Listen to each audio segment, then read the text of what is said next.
بسم اللہ الرحمن الرحیم۔ السلام علیکم۔ آج میں آپ کو ہومیوپیتھک میڈیسن آرنیکا کے بارے میں بتاؤں گا۔ یہ بھی بہت وسیع دائرۂ اثر رکھنے والی دوا ہے۔ جس طرح کہ ہومیوپیتھی کی کچھ میڈیسن ایسی ہیں کہ جن کا دائرۂ اثر بہت وسیع ہے، ان میں سے ایک یہ آرنیکا بھی ہے۔ آرنیکا کو میں جہاں استعمال کرتا ہوں تو وہ دو تین چیزیں میں ذہن میں رکھتا ہوں۔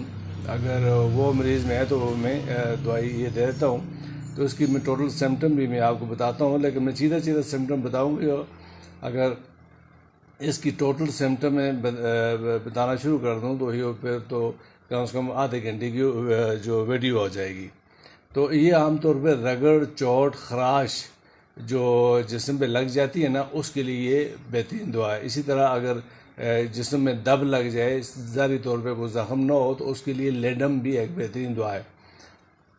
اگر اس کی آرنیکا جو اس کا دائرۂ اثر جو دائرۂ کار جو آتا ہے، اس میں یہ بھی ہے کہ اس پیشنٹ کی جو سکن ہے یا اس کا باڈی ہے نا، وہ شدید وہ سینسٹیو ہوتا ہے کہ اگر اس کے طرف کوئی آنا بھی چاہے نا، آدمی اس کے قریب آ رہا ہو تو وہ کہتا ہے جی مجھ سے دور ہے نا، میرے جسم کو ہاتھ نہیں لگانا، مجھے بہت شدید درد ہوتا ہے۔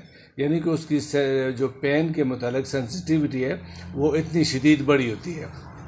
پھر اس کے اگر باڈی سے کوئی کسی بھی قسم کے اخراج ہوتے ہیں تو وہ پیپ والے، گندے اور سمیل والے ہوتے ہیں۔ اچھا، پھر ایک اور چیز بھی ہے کہ اس کا جو چہرہ ہے وہ سرخ رہتا ہے بیلاڈونا کی طرح۔ یہ بیلاڈونا میں عام طور پہ پایا جاتا ہے کہ بیلاڈونا کا جو پیشنٹ ہے، اس کے چونکہ جو بلڈ کا جو سرکولیشن کا جو دباؤ ہے اس کا سر کی طرف زیادہ ہوتا ہے، اس لیے بیلاڈونا کے پیشنٹ میں کہ سر میں ہمیشہ درد اور اس کا چہرہ سرخ رہتا ہے۔ تو اس کے بھی یہ آرنیکا میں بھی ہے کہ اس کا چہرہ سرخ رہتا ہے، لیکن اس کی سینسٹیوٹی جو باڈی کی ہے، پین کی سینسٹیوٹی ہے، وہ بہت زیادہ ہوتی ہے۔ اس کے برعکس جو ہے بیلاڈونا کی اس طرح نہیں ہوتی۔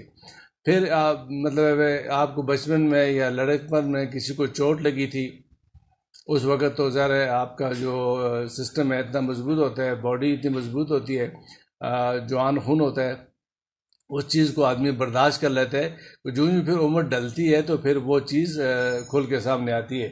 اگر اس طرح کی کوئی آپ کا مطلب کسی پیشنٹ کو یاد ہے کہ اس کو بچپن میں یا لڑکپن میں یا جوانی میں کوئی چوٹ لگی تھی، ابھی جو ہی بڑھاپا شروع ہوا ہے، 40-50 سے وہ اوپر ہوا ہے، تو اس کو وہی مسائل جو ہیں اس کے دوبارہ شروع ہو گئے ہیں، اس میں پین ہو گیا ہے، یا اس کے جو چیز جو پہلے تھی آج 10-20-30 سال پہلے، وہ دوبارہ سے زندہ ہونا شروع ہو گیا ہے، یا اس کو دوبارہ سے تکلیف ہونا شروع ہو گیا ہے، تو یہ دوائی اس میں بھی بہترین کام کرتی ہے۔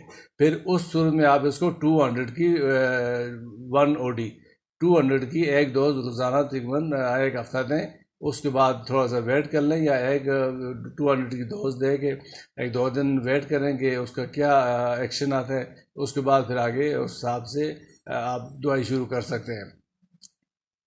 اس کے یہی میں تو عام طور پہ اس کو یہ کہ جو پین کے متعلق باڈی کی جو سینسٹیوٹی ہے وہ بہت شدید ہوتی ہے، میں اسی پہ اس دوائی کو زیادہ تر استعمال کرتا ہوں۔ تو پھر ایک اور بھی ہے کہ اگر رنج، غم، فکر، جو مالی پریشانی ہے اس کی وجہ سے اگر پیشنٹ میں کوئی پرابلم کریٹ ہو گیا ہے، تو ہر وقت خاموش رہتا ہے یا چڑچڑا ہے یا ہر وقت دکھی باتیں کرتا ہے، تو اس میں بھی یہ دوائی بڑا اچھا کام کرتی ہے۔ لیکن اس کے ساتھ یہ ہے کہ جسم کی سینسٹیوٹی اگر بڑی ہوتی ہے، حتیٰ کہ وہ اگر بستر پہ لیٹتا ہے نا، نارمل بستر بھی وہ اس کو سخت لگتا ہے، اس کو جسم کو تکلیف پہنچاتا ہے۔ پھر اس کے بھی اور بھی میں نے پیچھے میڈیسن بتائی تھی کہ جسم پہ نیلے داغ پڑنا، اس کے بھی جو پیشنٹ ہے اس کے بھی جسم پہ نیلے سے داغ پڑتے ہیں۔ اور پھر ہے کہ جو خون کی نالیاں ہیں ان میں اگر کسی قسم کی رکاوٹ ہے تو یہ اس کو بھی جو تھرومبوس ہوتے ہیں یا کلاٹ بن جاتے ہیں، تو اس کو بھی یہ میڈیسن ختم کرتی ہے، لیکن اس میں یہ آپ لوور پوٹنسی میں 30 پوٹنسی میں استعمال کریں گے یا کیو میں۔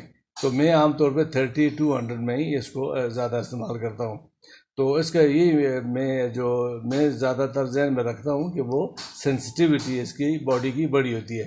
پھر جیسے میں نے پہلے بھی ایک دو میڈیسن میں بات کی تھی کہ کچھ کو سالن کی خوشبو بری لگتی ہے، کچھ کو شہد کی خوشبو آتی ہے، تو اس طرح کچھ مٹھائی کھانے کو کچھ لوگوں کا دل کرتا ہے، تو اس میڈیسن میں یہ ہے کہ آدمی سرکہ پینے کی خواہش کرتے ہیں، کھٹی چیز یعنی سرکہ اس کو اچھا لگتا ہے، گوشت اور دودھ سے اس کو شدید نفرت ہوتی ہے۔ تو اس صورت میں آپ اس دوائی کو آپ استعمال کر سکتے ہیں۔ بہت شکریہ۔